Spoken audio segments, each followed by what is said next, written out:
Ever feel like your team is carrying the entire company on their back? It feels like there's so much pressure on your specific team while the rest of the company doesn't understand you're overwhelmed, stressed out, and getting annoyed. Well, you don't realize this right now, but there's another team within your company that feels the exact same way. That's because nobody's talking to each other. I'm not talking about turning the business into a therapy session. I'm saying working in silos doesn't just slow things down. They just make work frustrating, stressful, and expensive.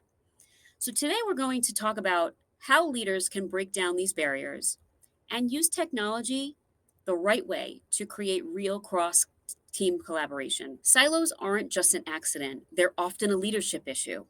Now, as a leader, hear me out.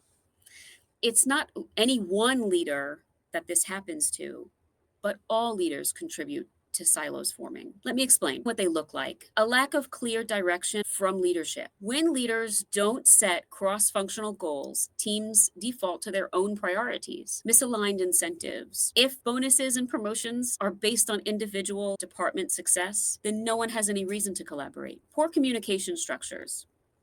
Leadership assumes teams are talking to each other, but they almost never are. Not in any way that we need them to. No system means information stays locked in departments or worse, in individuals' heads. Your technology doesn't support collaboration. Different teams using different tools leads to disjointed workflows and lost information. I see this in almost every case that we take on.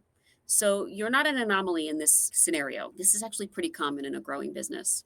Now, you might be thinking that silos are just an inconvenience. Maybe one department or group is hoarding information to hit their goals, or maybe even a little tribe vibe, right, is going on from one department to the next. But let me tell you what this is actually costing you: wasted resources. Duplication of effort means two teams are solving the same problem separately, and likely they in different ways, which is wasting time and a lot of money. Slowing decision making. When departments don't share information, their leadership has to piece together an incomplete puzzle, leading to delays and missteps. It gets frustrating, and especially when you think you have the whole story and you actually don't. Frustrated employees and high turnover. I think we don't talk about this enough. This behavior is frustrating to you, but it's also frustrating to your team. It adds unnecessary stress, and I want you to remember people leave when they feel like they're constantly fighting against internal roadblocks. And missed growth opportunities. A lack of collaboration means innovation happens in pockets instead of across the organization. Even if your organization isn't necessarily creative, it can be collectively finding new ways to solve problems, maybe offering different or new products or services, or even alternative ways to team building. All right, let's talk about what you can do to fix this. You might want to write these down. The first is set a company wide vision. Every team should understand how their work ties into the overall business goals. If they don't, collaboration won't happen. The second is redefine incentives. Make cross team collaboration a part of performance reviews, maybe even a part of their bonus or their promotion. The third is establish cross departmental communication rituals. Let me explain this one. So you can host regular syncs like town halls or all team lunches, and leadership might align meetings, ensuring that teams stay informed and on the same page. The fourth is invest in the right collaboration technology. I can't stress this enough. Stop using disconnected tools. Invest in a platform that integrates workflows and data sharing. I have seen this so many times. One team has a preference CRM, let's say, and another team is using a different system for different things, and so on. Integrate all of those systems, and yes, it is important. The next is appoint a cross-functional team leader. Have dedicated roles like business process owners or operations leads who bridge the gap between teams. Knowledge and build a culture of knowledge sharing.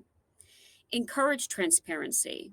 You know I'm going to say this. Document your processes. I'll be quick about it, and make it easy. Make it easy for the different teams to share insights. Collaboration tools are only as good as how they're used. Unified communication platforms. Use tools like Slack, Teams, Asana. They streamline conversations and eliminate email silos, or worse, 10,000 email responses to one question that was solved by someone who forgot to hit reply all. Use unified communication platforms. Centralized data management. This is a good one. CRMs, ERPs, project management tools should integrate so every team is working with the same information. Process automation. Automation in your workflows ensures tasks move across departments seamlessly without manual bottlenecks. And fortunately or unfortunately, silos are a leadership problem, and leaders must drive the solution. If you align goals, fix communication gaps, and invest in the right tools and technology, you will see a dramatic shift in how your teams work together.